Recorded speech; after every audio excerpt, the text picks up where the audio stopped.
Hello বন্ধুরা, good night. দেখো, সন্ধ্যাবেলা আটা মেখেছিলাম আলুর পরোটা বানাবো বলে।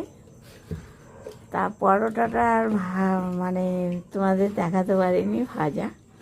তা যাই হোক, একের পর এক এসছে, গরম গরম ভেজে দিয়েছি।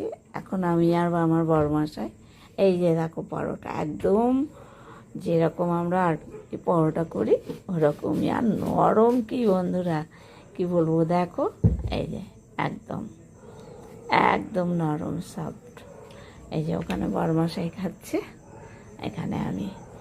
তা এই হচ্ছে আলুর পরোটা, আর এই যে ঘি দিয়ে আলুর তরকারি, কালো জিরে ফোড়ন দিয়ে করেছি বন্ধুরা।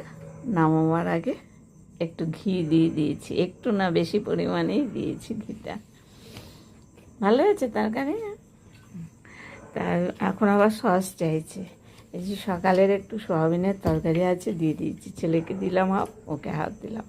তাও আবার সস চাইছে। আমি বলছি কেন, তরকারি যে না করতাম তাহলে সস দিয়ে খেতে, তরকারি যখন করেছি তরকারি দিয়ে খাও।